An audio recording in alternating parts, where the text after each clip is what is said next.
యేసు ప్రభువుని ఎందుకు నమ్ముకోవాలి, అవసరం ఏంటి అని ఆలోచిస్తే ఫస్ట్ అసలు యేసు ప్రభు దేవుడా కాదా అని ఆలోచించాలి. ఆయన ఒక మంచోడు, మళ్ళీ చెప్తున్నాం స్టేట్మెంటు. అయితే యేసు ప్రభు దేవుడు, అంతేగాని ఆయన ఒకానొక దేవుడు మాత్రం కాదు.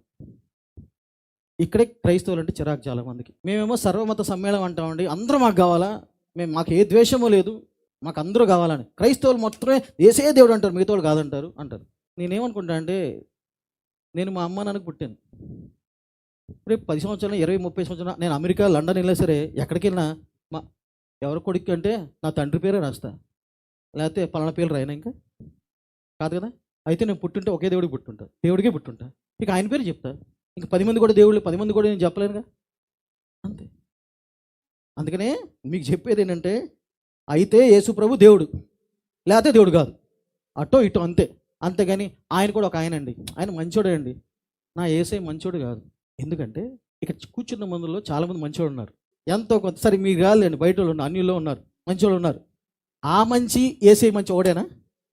కాదు. అందుకని నా యేసే మంచోడు కాదు, నా యేసే ప్రవక్త కాదు, నా అపోస్తులు కాదు. ఆ పనులు చేశాడు, ఆ పనులు చేస్తే ఆ పనిని బట్టి తనని ఐడెంటిఫై చేయకూడదు, గుర్తుపట్టకూడదు. ఆయన దేవుడు కాబట్టి మంచోడు, న్యాయవంతుడు, నీతివంతుడు. అందుకు నేను మళ్ళీ చెప్తున్నాను, అయితే యేసు ప్రభు దేవుడు, లేకపోతే దేవుడే కాదు, తీసిపారేయచ్చు. కానీ ఒకానొక దేవుడు మాత్రం ఎంత మాత్రం కాదు. ఎందుకు అంటే, నేను వాక్యాలన్నీ చూపించి బోరు కొట్టించను, వాడుక భాషలో చెప్తాను. ఆ తర్వాత నేను ఆఖరికి ఇంకో మాట చెప్తున్నా, నా మాటలు మొత్తం లోపల తీసుకోవద్దు, నా మాటలు ఆలోచించమని చెప్తున్నా. ఆలోచిస్తే నీతో మాట్లాడేది ఎవరంటే నా యేసే మాట్లాడతాడు. హల్లెలూయా.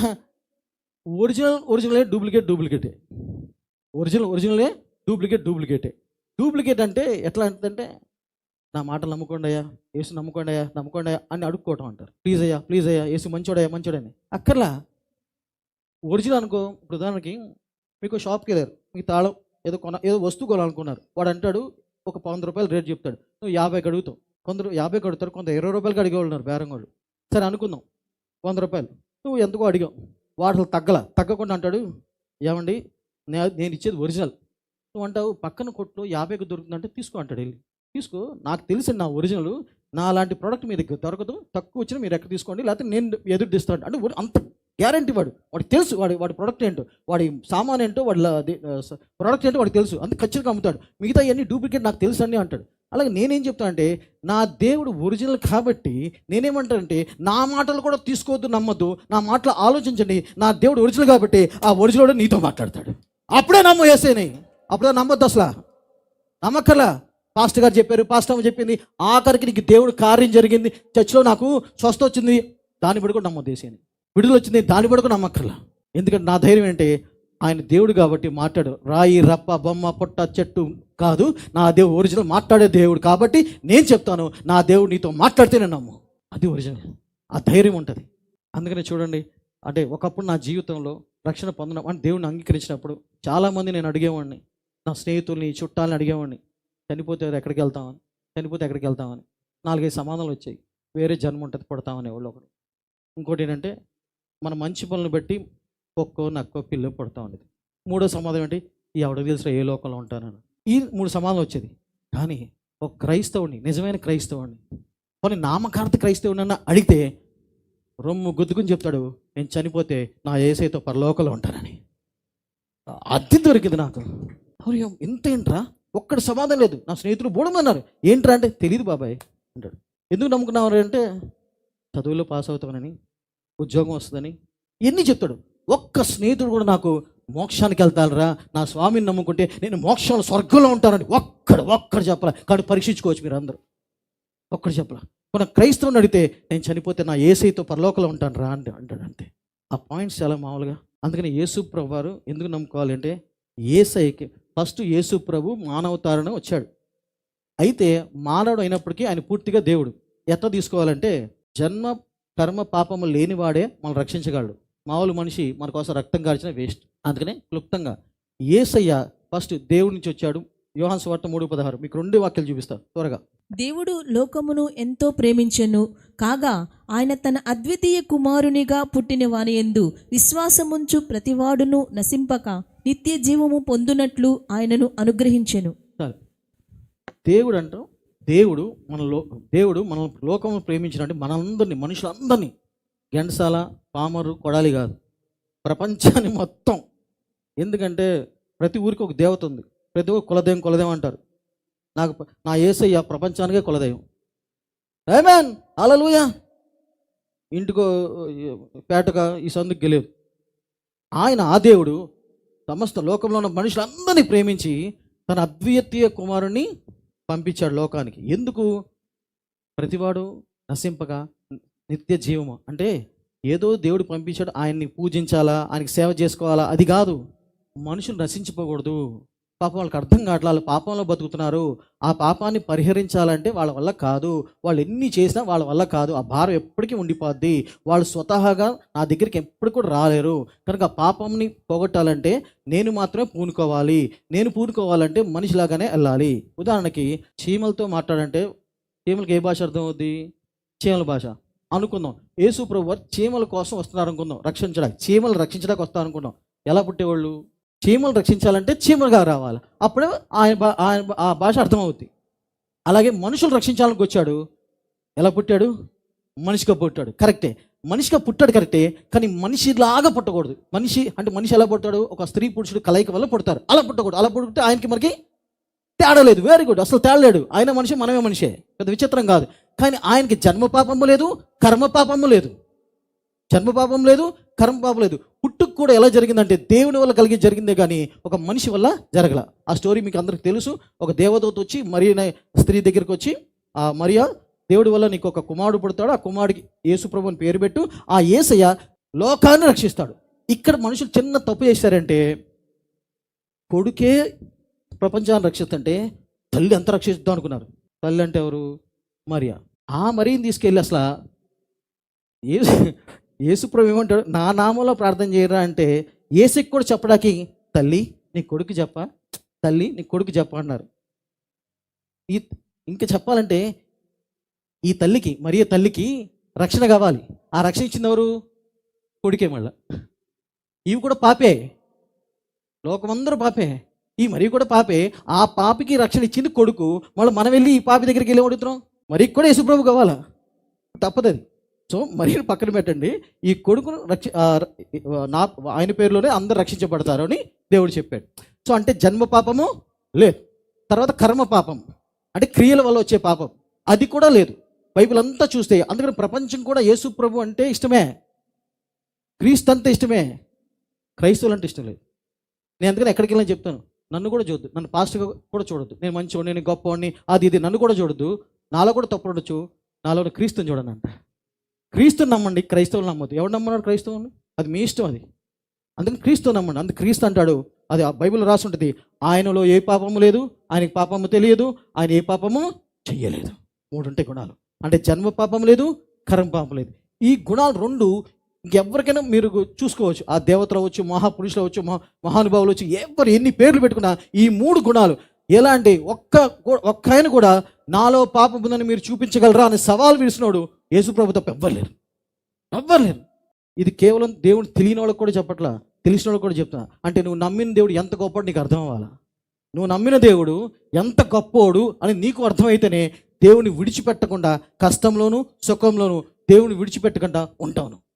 నువ్వు నమ్మినోడు ఎంత గొప్పవాడు అది అదైపోయింది. అదైన తర్వాత ఎందుకు వచ్చాడు యేసు, ఎందుకు వచ్చాడు, ఏం కావాలి అంటే ఆయనకి నైవేద్యాలు అక్కర్లా, పూజలు అక్కర్లా, పురస్కారాలు అక్కర్లా, ఏ సేవలు పావడం సేవలు ఏం అక్కర్లా. ఆయన వచ్చిందే వెతకి రక్షించడానికి, మనల్ని వెతకి రక్షించడానికి వచ్చాడు. ఈ క్వాలిటీస్ ఎక్కడ లేవే. అందరూ పెట్టించుకుని తినేవాళ్ళే కానీ పెట్టేవాళ్ళు లేరు. అందుకని నా యేసయ్య గురించి గర్వంగా అతిశయంగా చెప్పుకుంటా, నా యేసయ్య పెట్టేవాడే కానీ పెట్టించుకునేవాడు కాదు, చేసేవాడే కానీ చేపించుకునేవాడు కాదు. నా యేసయ్య, హల్లెలూయా! ఇది మన యేసయ్య, ఇది మన యేసయ్య.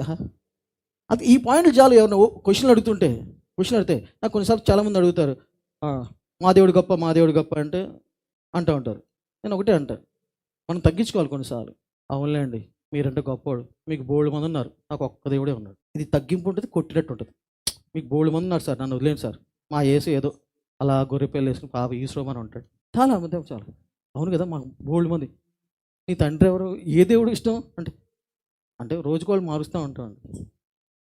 సోమవారం ఒక ఇష్టం అండి, మంగళవారం ఒక ఇష్టం అండి. నాకు నేను పుట్టినప్పుడు చచ్చిపోయేదాకా ఆయన ఇష్టం ఒక్కడే నాకు. మా అమ్మ ఒకతే, మా నాన్న ఒకడే. 60-70 సంవత్సరాలు నాకు వచ్చినా సరే, అమెరికాలో ఉన్న లండన్లో ఎక్కడున్నా మా అమ్మ పేరు చెప్తా, మా నాన్న పేరు చెప్తా. ఇంకా లండన్లో వేరే అమ్మ నాన్న, బెంగళూరులో వేరే అమ్మ నాన్న ఉండరు నాకు. ఎక్కడికి వెళ్ళినా ఈయనే. మీకంటే బోళ్ళు ఉన్నారు సార్, నన్ను వదిలేదు సార్, నేను తక్కువ సార్. అయిపోయింది. ఆ దండంలోనే చాలా కొట్టినట్టు ఉంటుంది మనకి. సింపుల్ ఆన్సర్లు, సింపుల్.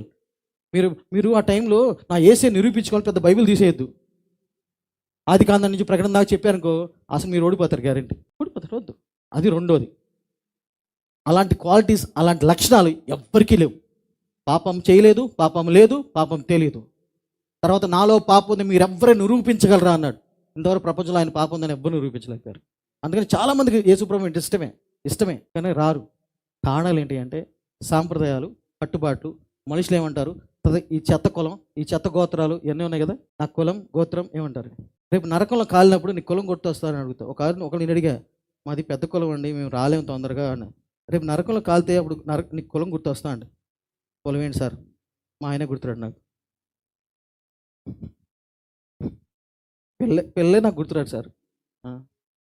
అలాంటి వాళ్ళని కొన్నిసార్లు కావాలంటే మీరు పరీక్షించుకోండి. అలాంటి మొండి హృదయాన్ని నేను ఒకసారి చూసాను, అనిపించాను, తట్టుకోలేకపోయాను. ఏదో మరి తిరుపతిలో ఒక ఉస్మానియా హాస్పిటల్ పేరు మర్చిపోయాను, ఏదో హాస్పిటల్ తిరుపతిలో. ఒకసారి నేను వెళ్తే ఇక్కడ 3rd degree బర్న్స్ అని ఉంటాయి. అంటే చాలా ఎక్కువ కాలిపోయిన ఉంటారు. కాలిపోయిన వాళ్ళు వార్డులో పడేస్తారు. అరుపులు మామూలుగా కాదు, కేకలు అనమాట. పరిగెత్తుకుంటూ వచ్చేసి అక్కడి నుంచి, ఇక్కడ భూమి మీదే కాలితేనే ఎలా ఉంటే అక్కడ నరకంలో పరిస్థితి ఏంటమ్మా అనుకుంటా. ఏంటి? ఎందుకంటే మళ్ళీ ఈ జ్ఞానం ఉండాలి. మన జీవితం టెంపరీ. మీకు ఎప్పుడన్నా మీ జీవితంలో ఎప్పుడు అనిపించిందా, పెద్దవాళ్ళు ఒక 50-60 దాటిన వాళ్ళు, 56 దాటిన వాళ్ళు, ఒక 20 సంవత్సరాలు అప్పుడు మీ ఫోటో ఉందా, మీ ఇంట్లో ఉందా? మీ యవ్వన వయసు 15, 16, 20 ఆ వయసులో ఏదో ఫోటో ఉంటుంది మీది. అది పెట్టండి. అది పెట్టి పక్కనే అద్దం పెట్టి మిమ్మల్ని చూసుకోండి. ఎవత్తీమా నేనేనా? ఓయమ్మ ఎలా అయిపోయినేంటి, నా చర్మ సౌందర్యం ఏమైపోయింది?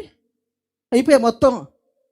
పళ్ళు 32, 35 ఉంటాయి, 4 మిగిలినాయి. ఆ 4తోనే కొరుకుతూ ఉంటాయి దిద్దిద్దని. ఏమైపోయిందమ్మా, 40 సంవత్సరాలే మారిపోయింది. ఇంకా భూమి ఉంటుంది, ఇంకా ఉన్నాయి. అప్పటికి ఏమైపోతుంది నీ పరిస్థితి? ఎందక్క అంటావు అంతే. పళ్ళు లోపల పోలే.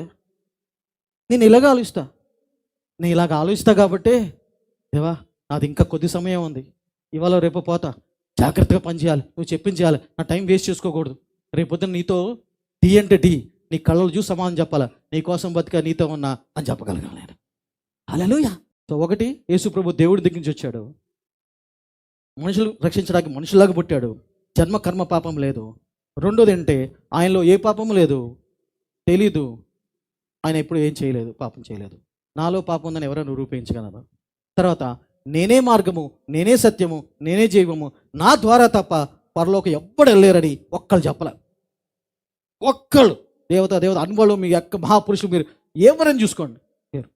నేను ఈరోజు చెప్పింది ఎందుకు యేసుప్రభువే క్రైస్తవులు ఎందుకు ఏసే దేవుడు, ఏసు తప్ప వేరే దేవుడు లేరు అంటారని ఇది కారణం చెప్తున్నా. అంతే నేను చెప్పేది కారణం ఇది. 3 లక్షణాలు లేవు, ఎవ్వరికి లేవు. చివరికి ఆయన ఇలా కూడా ఆలోచించదు. ఆయన అద్భుతాలు చేశాడు, కుంటివారిని లేపాడు, గుడ్డివారికి చూపించాడు, ఎన్ని చేశాడు. ఎన్ని చేసినా సరే తాను రక్షించుకోలేపాడు సిలువ మీద. ఇది కూడా ఆలోచించాలి ప్రతి ఒక్కరు. ఎందుకు అంత అద్భుతం? నీళ్ల మీద నడిచాడు, 5 రొట్లు 2 చిన్న చేపలు వేల మందికి పంచాడు. 5 రొట్లు 2 చిన్న చేపలు ఎంతమంది పనికి వస్తాయి? కొందరు మనుషులు నా ఒక్కడికే సాలవాడ్డాయి. మీరు ఏమనుకున్నారు పాస్టర్ గారు, నేను ఒక్కడి ఊదేస్తాను అంతే. కరెక్టే, నీకు ఒక్కడికే సరిపోవు. మరి ఆయన 10,000 మంది పంచాడు. ఎట్టది అంత పంచాడు, నీళ్ళ మీద నడిచాడు, ఇదేంటి స్టామ్ తుఫాన్ ఆపాడు, స్వస్థతలో దెయ్యాల వల్ల కూడా. ఇంత వాడు ఎందుకు సిలువలో నగ్నంగా ఏలాడాల్సి వచ్చింది? Why did he hang? ఒక్కసారి బుర్రబెట్టి ఆలోచించండి. ఎవరి కోసం? ఒకవేళ ఆయన కోసం అయితే చిటికలో వస్తాడు సిలువ నుంచి కిందకి, దేవదూతలు లక్షలు దిగుతాయి ఆయన కోసం.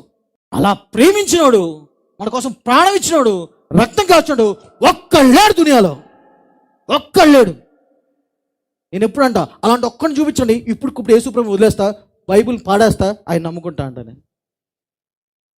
ఆ ధైర్యం ఉందా ఎదుటి వాళ్ళకి చెప్పడానికి? అన్యులకి యేసుప్రభు తిని వాళ్ళకి ఆ ధైర్యం ఉందా? లేదు. ఆయన స్వార్థంగా వచ్చి ఉంటే అది అలాడక్కర్లా. ఆయన కానీ దిగుంటే, ఆయనకు ఏదో రోషం పౌరుషం పుట్టేసి నన్ను సిలివేస్తారా అని ఆయన సిలువ మీద దిగుంటే మనం ఎక్కాల్సి వచ్చేది సిలువ, మనం ఎక్కాల్సి వచ్చేది. ఆయన ఒకే మాట చెప్తాడు, మీ పాపము అన్నీ కూడా నేను మోసుకుని వెళ్ళా అని. ఎవరు చెప్పారు అలాగా? ఒక్కడు చెప్పాడా? ఒకటే చెప్తారు చాలామంది. మీ ఇంట్లో ఇది బాలేదా, ఇది బాలేదా, ఆ పూజ చేసుకో, అది బాలేదా, ఆ పూజ చేసుకో, ఇంతే. ఇంకోళ్ళైతే దారుణం, ఇంట్లో పనులు జరగట్లేదా, మీరు తప్పు చేశారండి, కిచెన్ ఇటు కట్టాల్సిన అటు కట్టాలి, అది పడేయని అంటాడు ఆడు. ఇంకోటి వచ్చి అసలు బెడ్రూమ్ ఇక్కడ ఉండకూడదు, వేటేపు ఉండాలంటాడు. మొత్తం నేను చూశాను విజయవాడలో, ఇల్లంతా పడేశారు వాళ్ళు. నిజంగా మా అమ్మకి ఇల్లంతా పడేశారు. ఏంటంటే ముగ్గురు సంప్రదించారు, ముగ్గురు వేరే వరకు చెప్పారు. ఈయన భయం భయం అంత భయం. దేవుడు అంటే భయం భక్తి లేదు. అమ్మో మాకు మంచి చోటు జరిగిపోద్దని చక్క ఒక్కొక్కటి పడేసుకుంటూ వచ్చారు. మిగిలి స్తంభాలు మిగిలినాయి. అప్పుడు మొత్తం పడేసి మళ్ళా 30 లక్షలు వేసి కొత్త ఇల్లు కట్టుకున్నారు. అది దేవుని పట్ల భయం భక్తి అంటారా, లేకపోతే మాకేదో కీడు జరుగుతుందని భయం భక్తా? సింపుల్.